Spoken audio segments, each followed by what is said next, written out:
Life and legacy of Rumi. Jalal al-Din Muhammad Rumi was a 13th century poet, Hanafi jurist, Islamic scholar, and theologian. Rumi's works were written mostly in Persian, but occasionally he also used Turkish, Arabic, and Greek in his poems. His Masnavi, composed in Konya, is considered one of the greatest poems of the Persian language. Rumi's influence has transcended national borders and ethnic divisions. Iranians, Afghans, Tajiks, Turks, Kurds, Greeks, and Central Asian Muslims greatly appreciated his spiritual legacy for the past 7 centuries.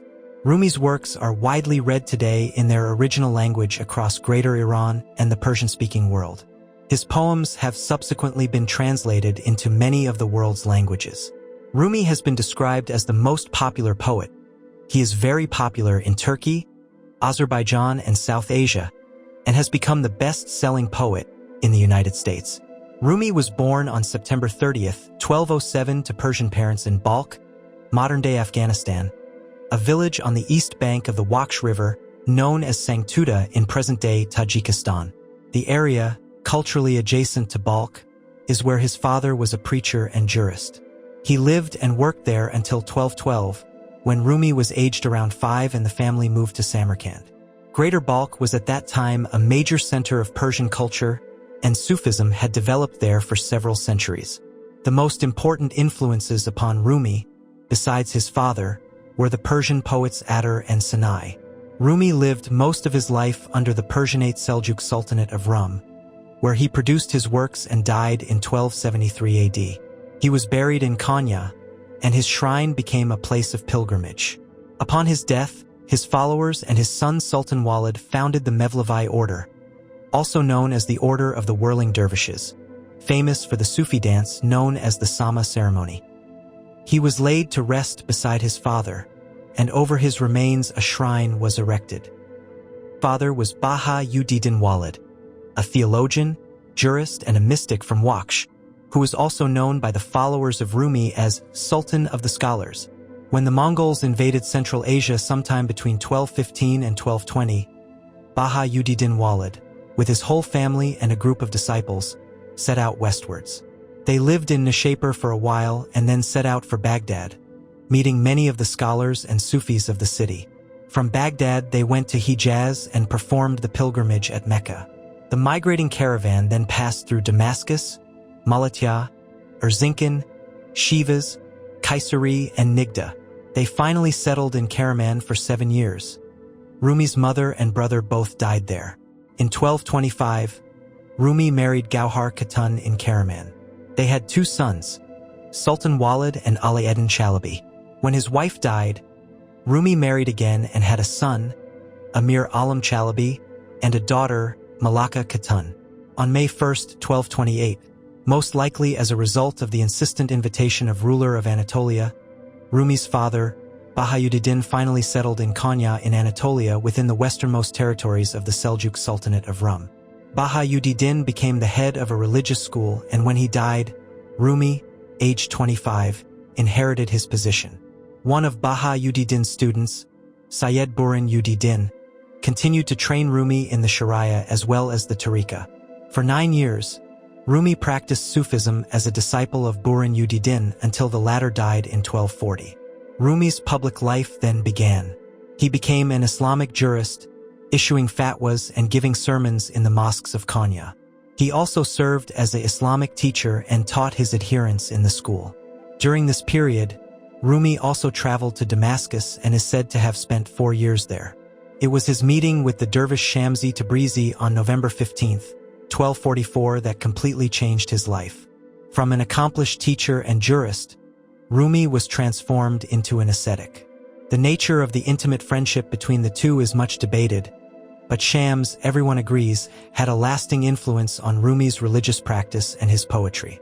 Shams had traveled throughout the Middle East searching and praying. On the night of December 5, 1248, as Rumi and Shams were talking, Shams was called to the back door. He went out, never to be seen again. It is rumored that Shams was murdered with the connivance of Rumi's son, Ali Eddin. Rumi had been spontaneously composing ghazals, Persian poems, and these had been collected in the Diwan Shams Tabrizi. Rumi found another companion in Salah-ud-Din Zarkub, a goldsmith.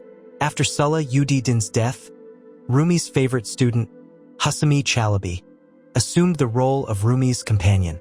One day, the two of them were wandering through a vineyard outside Konya when Husam described to Rumi an idea he had had. If you were to write a book like the Ilahinama, it would become the companion of many troubadours. They would fill their hearts from your work and compose music to accompany it. Rumi smiled and took out a piece of paper on which were written the opening 18 lines of his Masnavi, beginning with, "Listen to the reed and the tale it tells, how it sings of separation." Husam implored Rumi to write more. Rumi spent the next 12 years of his life in Anatolia dictating the 6 volumes of this masterwork, the Masnavi, to Husam. In December 1273, Rumi fell ill. He predicted his own death and composed the well-known ghazal, which begins with the verse, "How dost thou know what sort of king I have within me as companion? Do not cast thy glance upon my golden face, for I have iron legs." Rumi died on December 17, 1273 in Konya. His death was mourned by the diverse community of Konya, with local Christians and Jews joining the crowd that converged to bid farewell as his body was carried through the city. Rumi's body was interred beside that of his father, and a splendid shrine, the Green Tomb, was erected over his place of burial. Rumi's work has been translated into many of the world's languages, including Russian, German, Urdu, Turkish, Arabic, Bengali, French, Italian, Spanish, Telugu, and Kannada, and is being presented in a growing number of formats, including concerts, workshops, readings, dance performances, and other artistic creations. The English interpretations of Rumi's poetry by Coleman Barks have sold more than 500,000 copies worldwide, and Rumi is one of the most widely read poets in the United States. There is a famous landmark in northern India, known as Rumi Gate, situated in Lucknow, the capital of Uttar Pradesh, named for Rumi. Indian filmmaker Muzaffar Ali, who is from Lucknow, made a documentary titled Rumi in the Land of Khusro, 2001, which presents concerts based on the works of Rumi and Amir Khusro and highlights parallels between the lives of the poets. The Mulwi Sufi order was founded in 1273 by Rumi's followers after his death. His first successor could have been Salah-ud-Din Zarkub, who served Rumi for a decade, and Rumi revered him highly in his poets. Rumi named him his successor, but Zarkub died sooner than him. So Rumi's first successor in the rectorship of the order was Husam Chalabi, and, after Chalabi's death in 1284, Rumi's younger and only surviving son, Sultan Walid, popularly known as author of the Book of the Rabab, was installed as Grand Master of the order.